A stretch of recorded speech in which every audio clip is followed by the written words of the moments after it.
እንኳን ተፈታሽ።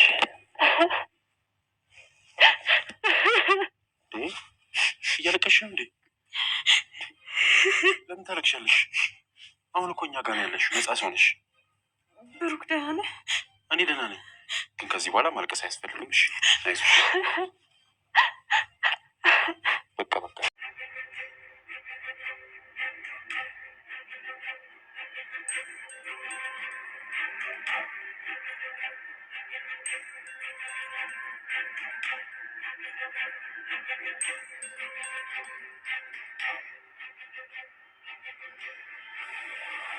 ልጅ ምን ሆነሻል? ሀሳብ የገባሽ ትመስያለሽ። ችግር አለ እንዴ? እህቴ እንጂ ምን ሆነሻል? የግድ እኮ ራስሽን መጠበቅ አለብሽ። ምግብ መብላት አለብሽ። እንደውም ቆይቼ ላጎርስሽ።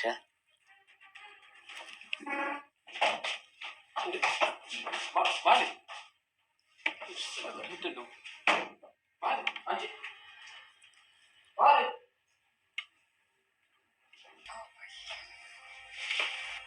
አትጨነቁ፣ እኔ በጣም ደህና ነኝ። እሺ ትንሽ ምግብ አልተመቸኝም፣ ለዛ ነው። እርግጠኛ ነሽ? የምግብ አለመስማማት ብቻ ነው ማለት? እና ሌላም ሊሆን ይችላል እንዴ? ምን ማለት ነው? ተከስተ ለምን የማይናገሩን አልፋበል? የማይናገረውን መብላት ይሻላል። ልክ ብለህ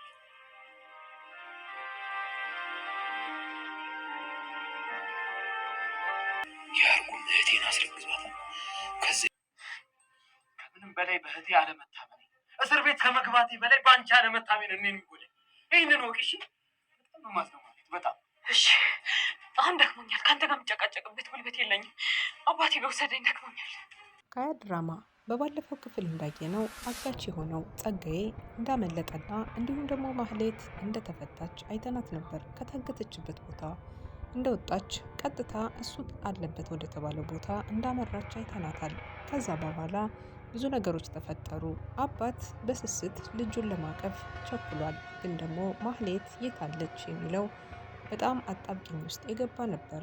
በአሁኑ ሰዓት ላይ ማህሌትና አባቷ ተገናኝተዋል። እንዲሁም ትልቅ የሆነውን የራት ግብዣ፣ የቤተሰቡን የራት ግብዣ አባቷ አድርገዋል ማለት ነው። የማህሌት መምጣትን ተመልክቶ እጅግ በጣም በደስታ እየቦረቀ ቤተሰቡ ቢገኝም አንድ ሰው ግን ቅር ብሎታል።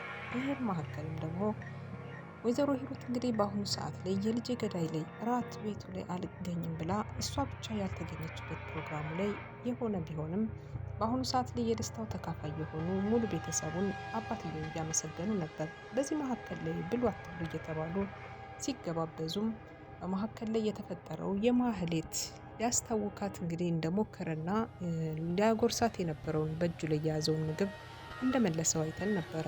ማህሌትም እንግዲህ እየተሯሯጠች ወደ መታጠቢያ ክፍል ስታመራ ሁላቸውም ተደናግጠው አይናቸው በአንድነት ወደምትሄድበት አቅጣጫ ሲመለከቷት ነበር። ከዛ መልስ ግን ልጄ ደህና ነሽ? ምን ሆነሽ ነው? ምግቡ አልተስማማኝ ሆኖ ነው፣ ለዛ ይመስለኛል። አይዞሽ፣ ቀስ እያልሽ ትለምጂዋለሽ።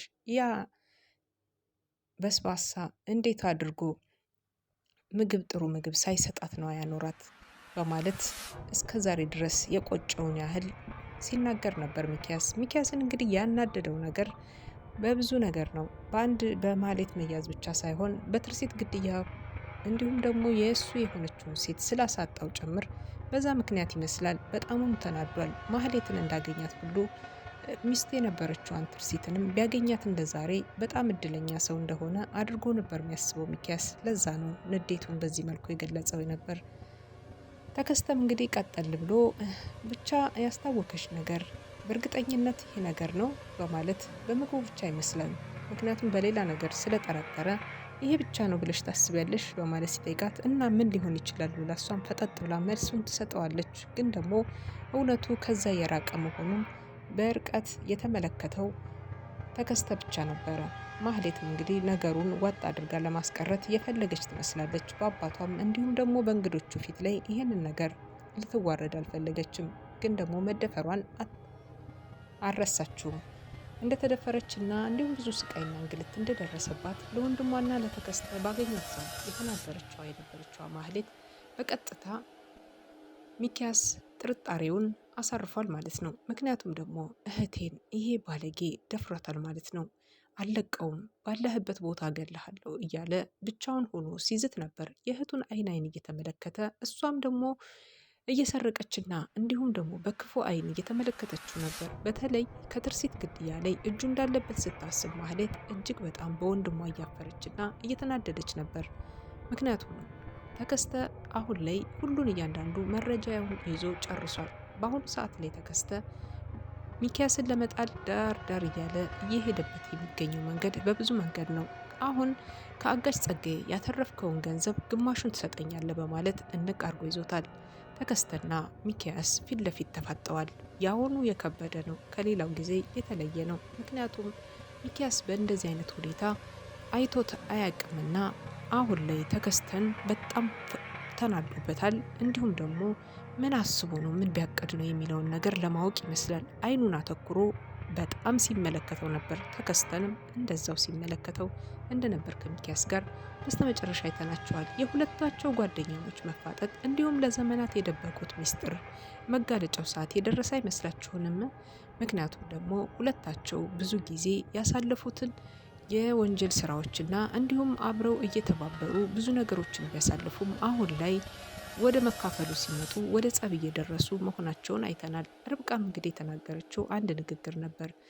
እናንተ ከተጣላችሁ ሌባ ዞሮ ዞሮ ሲካፈል ነው የምትጣሉት በማለት ስትካፈሉ ተጣልታችሁ ነው የሌባ ባህሪው ነው በማለት እሷም ስትናገር ነበር። ሌሎቹም ተቀባብለው እንግዲህ ነገራቸውን አንተ ገንዘብ የለኝም ካልክ እንዴት ዛሬ ገንዘብ አግኝተህ ላጋች ከፍለህ እህትን አስፈታህ በሚለው በተደጋጋሚ ሌሎችም ጥያቄዎች እየቀረቡለት ይገኛሉ። ሚኪያስ ለማስተባበልና ድራማው እንዲያምርለት ጥሩ ለማድረግ ከተቀመጡበት ቦታ ብድግ ብሎ በመነሳት ቅስፈታዊ የሆነ ንግግር ሲያደርግ ነበር። ሚኪያስ እንግዲህ ይህንን ንግግር የተናገረው እኔ እስከ መቼ ድረስ ነው እናንተ አታምኑኝም እያለ እንባውን ሊያፈስ ትንሽ በቀረው አይነት እጅግ በጣም ድምፁ ስልክክ ብሎ በጣም ወደ ውስጥ በገባ ድምፅ ሲናገራቸው ነበር። እነሱ እንዲያምኑት ያላደረገው ነገር የለም። በስተመጨረሻም ላፍ ብሎ ወደ ደጅ ይወጣና ከተከስተ ጋር ይገናኛሉ። እንዴት ነው ድራማዬ እችልበታለሁ ትወና ላይ እንዴት ነኝ በማለት እንግዲህ ሲጠይቀው አይተን ነበረ። በጣም የሚገርመው ነገር እነሱን የሸወደ መስሎታል እንጂ ግን ደግሞ በገዛ ቤተሰቡ ላይ ቅጣቱን እያገኘ መሆኑን አይተናል። ማህሌት እንግዲህ በአሁኑ ሰዓት ላይ አባቷ ድንገት ይህንን ጉድና ይህንን ነገር ቢሰማ እዛው እያለ ጸጥ እንደሚል ወይም ደግሞ እንደሚሞት እያሰበች ይህንን ነገር ላለመናገር የወሰነች ትመስላለች። ግን ደግሞ ማህሌት በየትኛው መንገድ በየትኛው ዘዴ እንዴት አድርጋ ቤተሰቡን ልታረዳ ትችላለች? ምክንያቱም አሁን ላይ ብሩኬ በጣም ወንዳ ወንድነቱ እየጀመረው ይገኛል። ምክንያቱም አሁን ባለበት ሁኔታ የማንነት ጥያቄው አለመመለሱና ብሩኬ በህይወት መኖሩን አለመመስከሩ ይሄ ነው ብሩኬን ከማንነቱ ላይ አግዶት የቆየ።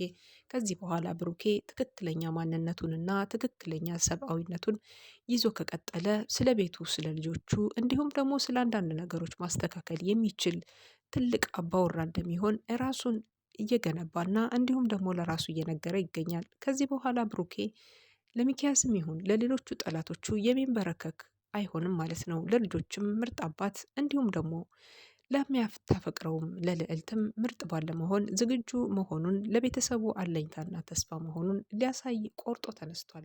በአሁኑ ሰዓት እንግዲህ ስራ ለመጀመር ተፍ ተፍ እያለ በሚገኝበት ሰዓት የልዕልትና እንዲሁም ደግሞ የርብቃ ፈተና በጎንና በጎን ይዞታል። ምክንያቱም የማንነት ጥያቄው ከመመለሱ ቀደም ብሎ አሁን ላይ ልጁን ለማሳከም ገንዘብ ባለማግኘቱ ምክንያት በአይኑ ላይ የደረሰበትን ጉዳት እንኳን እንደ አባት ተንከባክቦ ሳያስታምም ልጁን መቅረቱ ልዕልት ተቆጥታው እንደነበር አይተናል። ገንዘብ ችግሮኛል፣ እንዴት ላድርግ፣ እንዴት አድርጌ ያለ ገንዘብ ምንም ነገር ማድረግ አትችይም፣ መስጠትን መንሳት አትችይም በማለት ልዕልትን እንግዲህ ሲያስረዳት እንደነበረ እና ለምን እኔን አልጠየከኝም በሚል ሰበብ ልዕልትም ስትናገረው እንደነበረ ተመልክተን ነበር። የልዕልት ንግግር ትክክል ቢሆንም ግን ደግሞ ሁልጊዜ መጠየቅ ገንዘብ ከሰዎች ላይ በጣም እንደሚያሳፍርና ሸም እንደሚያስይዘው ደጋግሞ ነግሯታል ማለት ነው። ዛሬ ላይ የሊስትሮ ስራውን የኖረበትና ለ5 ዓመት የሰራውን ስራ ሊሰራ መጨረሻ ላይ እንደደረሰ ልዕልትም ደግሞ በስራዬ እፈራለሁኝ እንዲሁም ደግሞ የሰው መጠቋቋሚያ ሆናለሁ ከምሰራው ስራ አንጻር አይሄድልኝም በማለት